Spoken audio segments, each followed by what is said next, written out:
வணக்கம். தலைப்புச் செய்திகள்.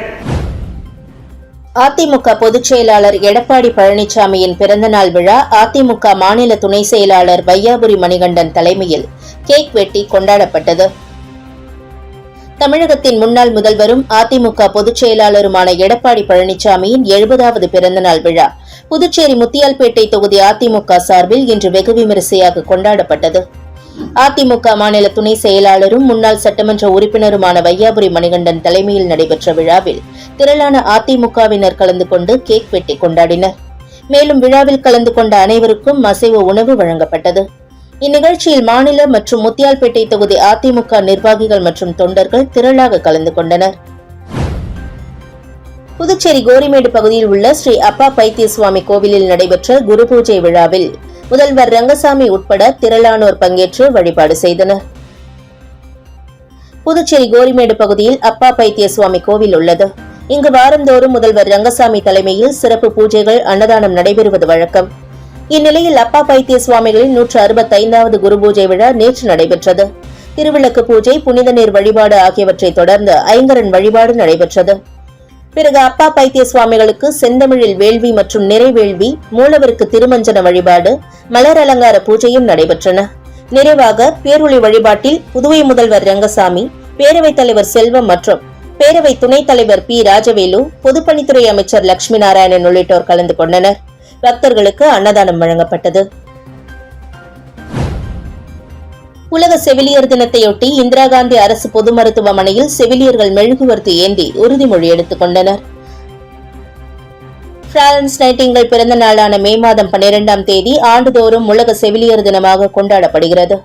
இதனையொட்டி புதுச்சேரி இந்திரா காந்தி அரசு பொது மருத்துவமனை மற்றும் பட்டமேற்படிப்பு நிறுவனத்தில் செவிலியர் தின விழா கொண்டாடப்பட்டது. செவிலியர் கண்காணிப்பாளர் ஸ்டெல்லா மேரி தலைமையில் செவிலியர்கள் அனைவரும் மெழுகுவர்த்தி ஏந்தி உறுதிமொழி ஏற்றுக் கொண்டனர்.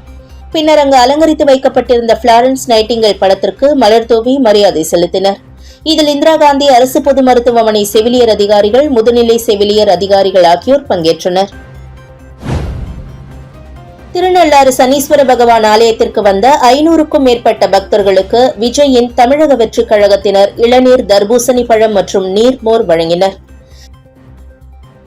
கோடை வெயிலில் தற்போது காரைக்கால் மாவட்டத்தில் அதிக அளவு காணப்பட்டு பொதுமக்கள் பெரும் அவதிக்குள்ளாகி வருகின்றனர்.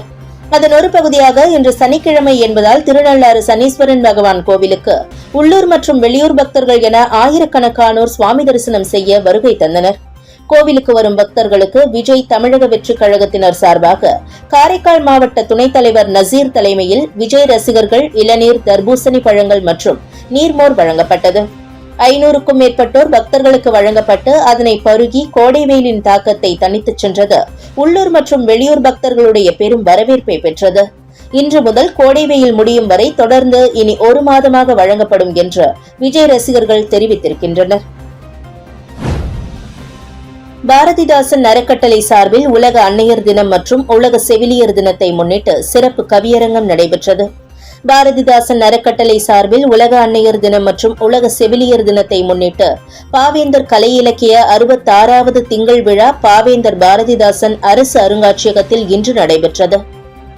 பாரதிதாசன் அறக்கட்டளை தலைவர் கோபாரதி தலைமையில் நடைபெற்ற விழாவில் சிறப்பு விருந்தினராக கலை பண்பாட்டுத்துறை இயக்குநர் கலியபெருமாள் கலந்து கொண்டு வாழ்த்துரை வழங்கினார். செவிலியர் நலத்தை சிந்திப்பீர் என்ற தலைப்பிலும் அன்னை தன் பிள்ளையை அணைத்தாள் என்ற தலைப்பிலும் கவியரங்கம் நடைபெற்றது. விழாவில் தமிழறிஞர்கள், கவிஞர்கள் மற்றும் மாணவ மாணவிகள் திரளாக கலந்து கொண்டனர். நீட் அல்லாத படிப்புகளுக்கு சென்டாக்கில் விண்ணப்பிக்க அறிவிக்கப்பட்ட கால அவகாசம் தேதி குறிப்பிடாமல் ஒத்திவைக்கப்பட்டுள்ளது. புதுச்சேரி சென்டாக் ஒருங்கிணைப்பாளர் அமர் சர்மா வெளியிட்டுள்ள செய்திக்குறிப்பில், புதுச்சேரியில் உள்ள அரசு மற்றும் தனியார் கல்லூரிகளில் நீட் அல்லாத பொறியியல், கலை மற்றும் அறிவியல் படிப்புகளுக்கு சென்டாக் இணையதளத்தில் விண்ணப்பங்கள் வரவேற்கப்பட்டுள்ளன. வருகின்ற 22ஆம் தேதி விண்ணப்பிக்க கடைசி நாள் என்றும் நிர்ணயம் செய்யப்பட்டுள்ளது. இந்நிலையில் பல்வேறு கல்வி வாரியங்களின் முடிவுகள் வர தாமதமாவதால் விண்ணப்பிக்கும் காலக்கெடு தேதி குறிப்பிடாமல் ஒத்திவைக்கப்பட்டுள்ளது என குறிப்பிடப்பட்டுள்ளது. கரிக்கலாம்பாக்கம் கிராமத்தில் அமைந்துள்ள திரௌபதி அம்மன் ஆலயத்தில் தீமிதி திருவிழா சிறப்பாக நடைபெற்றது. புதுவை மாநிலம் நெட்டப்பாக்கம் கொம்யூன் கரிக்கலாம்பாக்கம் கிராமத்தில் அமைந்துள்ள திரௌபதி அம்மன் ஆலயத்தில் நடைபெற்ற தீமிதி திருவிழாவில் பக்தர்கள் தீமிதித்து தங்கள் நேர்த்திக் கடனை செலுத்தினர். கடந்த வாரம் கொடியேற்றத்துடன் விழா தொடங்கியது. அதனைத் தொடர்ந்து ஊத்துக்காட்டு மாரியம்மனுக்கு சாகை வார்த்தல் நிகழ்ச்சியும், அதனைத் தொடர்ந்து அர்ஜுனன் திரௌபதி அம்மன் திருக்கல்யாணம் ஆகியன நடைபெற்றன. விழாவின் முக்கிய நிகழ்வாக மாலை 6 மணி அளவில் தீமிதி திருவிழா நடைபெற்றது. இதில் பகவான் கிருஷ்ணர் மற்றும் அர்ஜுனன் திரௌபதி அம்மன் சிறப்பு அலங்காரத்தில் பவனி வந்தனர். இவ்விழாவில் ஏம்பலம் சட்டமன்ற உறுப்பினர் லட்சுமிகாந்தன் உட்பட பொதுமக்கள் கலந்து கொண்டு சுவாமி தரிசனம் செய்தனர். விழாவிற்கான ஏற்பாடுகளை கோயில் அறங்காவல் குழுவினர் மற்றும் பொதுமக்கள் செய்திருந்தனர். மறுநாள் மஞ்சள் நீர் உற்சவமும், அதனைத் தொடர்ந்து தர்மர் பட்டாபிஷேகமும் நடைபெறும். புதுச்சேரியில் மாலை 6 மணி முதல் நள்ளிரவு 12 மணி வரை வணிக நிறுவனங்கள் ஏசி பயன்பாட்டை குறைக்க வேண்டும் என புதுவை மின்துறை வலியுறுத்தியுள்ளது. புதுவை மின்துறை கண்காணிப்பு பொறியாளர் சண்முகம் வெளியிட்டுள்ள செய்திக்குறிப்பில், புதுவை பிராந்தியத்தில் புதுச்சேரி, காரைக்கால், மாஹே, ஏனாம் ஆகிய பகுதிகளில் வெப்பத்தின் தாக்கம் காரணமாக வீடுகள், கடைகள், தொழிற்சாலைகள், அலுவலகங்கள் மற்றும் வணிக நிறுவனங்களில் குளிர்சாதன பயன்பாடு அதிகரித்துள்ளது. பொதுமக்களும் குளிர்சாதனங்களை பயன்படுத்துவதால் மின் நுகர்வு அளவு உச்சத்தை எட்டியுள்ளது. இதனால் மின்சுமை அதிகரித்து ஆங்காங்கே பல இடங்களில் மின்னழுத்த குறைபாடு ஏற்படுகிறது. மின்பாதை இணைப்பும் துண்டிக்கப்பட்டு மின் தடையும் ஏற்படுகிறது. குளிர்சாதனங்களை மிக குறைந்த அளவு 26 டிகிரிக்கும் கீழாக உபயோகிப்பதால் மின் நுகர்வோர் கட்டணமும் அதிகரிக்கிறது. அதன் மூலம் மின் தேவையும் அதிகரிக்கிறது. ஆகவே அனைத்து இடங்களிலும் குளிர்சாதன வெப்ப அளவை 26 டிகிரி செல்சியஸ் அல்லது அதற்கு அதிகமாக அமைத்து மின் பயன்பாட்டை குறைத்துக் கொள்வது நல்லது. பெரிய கடைகள், வணிக நிறுவனங்கள் தங்களின் குளிர்சாதன பயன்பாட்டை தினமும் மாலை 6 மணி முதல் நள்ளிரவு 12 மணி வரையில் குறைக்க வேண்டும் என குறிப்பிடப்பட்டுள்ளது. முதலியார்பேட்டை தொகுதியில் 14 முதல் 16ஆம் தேதி வரை 3 நாட்கள் பல்வேறு பகுதிகளில் குடிநீர் விநியோகம் நிறுத்தம் செய்யப்படும் என அறிவிப்பு வெளியாகியுள்ளது. புதுச்சேரி பொதுப்பணித்துறையின் பொது சுகாதார கோட்ட செயற்பொறியாளர் வெளியிட்டுள்ள செய்திக்குறிப்பில், முதலியார்பேட்டை ஹெல்த் காலனி மேல்நிலை நீர்த்தேக்க தொட்டியை கழுவும் பணிகள் மேற்கொள்ள இருப்பதால் வரும் 14ஆம் தேதி மதியம் 12 மணி முதல் 2 மணி வரை ஹெல்த் காலனி, சுதானா நகர், பிரியதர்ஷினி நகர், மறைமலை நகர், திருமகள் நகர், திவான் கந்தப்பா நகர் மற்றும் சுற்றியுள்ள பகுதி முழுவதும் குடிநீர் விநியோகம் தடைபடும். தியாகமுதலியார் நகரில் உள்ள கீழ்நிலை மற்றும் மேல்நிலை நீர்த்தேக்க தொட்டியை கழுவும் பணிகள் மேற்கொள்ள இருப்பதால் வரும் 15ஆம் தேதி மதியம் 12 மணி முதல் 2 மணி வரை தியாகமுதலியார் நகர், ஜான்பால் நகர், பாரதிதாசன் நகர், கடலூர் ரோட், பட்டம்மாள் நகர், இந்திரா நகர், தில்லை நகர், புவன்கரை வீதி மற்றும் சுற்றியுள்ள பகுதிகளில் குடிநீர் விநியோகம் தடைபடும். முதலியார்பேட்டை உழந்தையில் உள்ள கீழ்நிலை நீர்த்தேக்க தொட்டியை கழுவும் பணிகள் மேற்கொள்ள இருப்பதால் வரும் 16ஆம் தேதி மதியம் 12 மணி முதல் 2 மணி வரை விடுதலை நகர் குடியிருப்பு பகுதி முழுவதும் மற்றும் அதனை சார்ந்த பாரதிமில் நகர், ஐயப்பசாமி நகர், திருவிக்கா நகர், பாரதிதாசன் நகர், கடலூர் ரோடு, பட்டம்மாள் நகர், இந்திரா நகர், தில்லை நகர், புவன்கரை வீதி கிழக்கு, அப்துல் கலாம் நகர் மேற்கு பகுதி முழுவதும் மற்றும் சுற்றியுள்ள பகுதிகளில் குடிநீர் விநியோகம் தடைபடும் என குறிப்பிடப்பட்டுள்ளது. 10 ஆண்டு கால சாதனையை கூறி வாக்கு பெற முடியாத சூழலில் பிரதமர் இஸ்லாமியர்களை பற்றி வெறுப்பு அரசியல் செய்து வருவது தேர்தலில் எடுபடாது என மனிதநேய மக்கள் கட்சி தலைவர் ஜவாஹிருல்லா புதுச்சேரியில் தெரிவித்துள்ளார். புதுச்சேரியில் செய்தியாளர்களை சந்தித்த மனிதநேய மக்கள் கட்சி தலைவர் ஜவாஹிருல்லா, இந்தியாவில் இதுவரை நடைபெற்ற தேர்தல்களில் 44 நாட்கள் இடைவெளி விட்டிருப்பது இதுவே முதல் முறையாகும் என்று கூறினார்.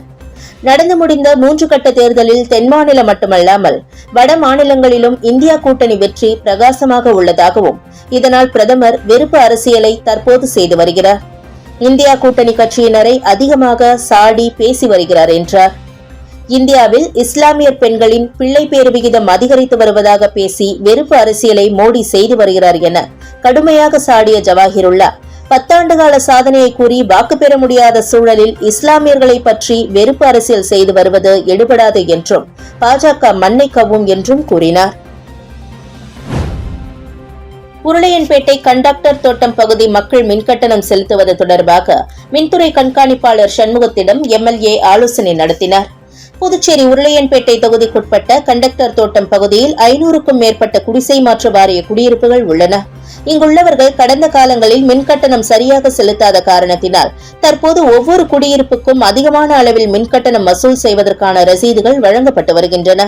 இதனை கட்ட தவறினால் மின்சார இணைப்பு துண்டிக்கப்படும் நிலை ஏற்படும். இந்நிலுவைத் தொகையை தவணை முறையில் கட்டுவது சம்பந்தமாகவும் மின்துறை தலைமை அலுவலகத்தில் மின்துறை கண்காணிப்பாளர் சண்முகத்திடம் தொகுதி எம்எல்ஏ நேரு பேச்சுவார்த்தை நடத்தினார். அப்போது தேர்தல் நடத்தை விதிகள் முடிந்த பிறகு ஆட்சியாளர்கள் மற்றும் மின்துறை செயலரிடம் பேசி நடவடிக்கை எடுப்பதாக எம்எல்ஏவிடம் மின்துறை தலைவர் தெரிவித்தார். இந்த சந்திப்பின் போது கண்டக்டர் தோட்ட பகுதி மக்கள் மற்றும் மனிதநேய மக்கள் சேவை இயக்கத்தைச் சேர்ந்த நிர்வாகிகள் உடனிருந்தனர். இத்துடன் செய்திகள் நிறைவடைந்தன. வணக்கம்.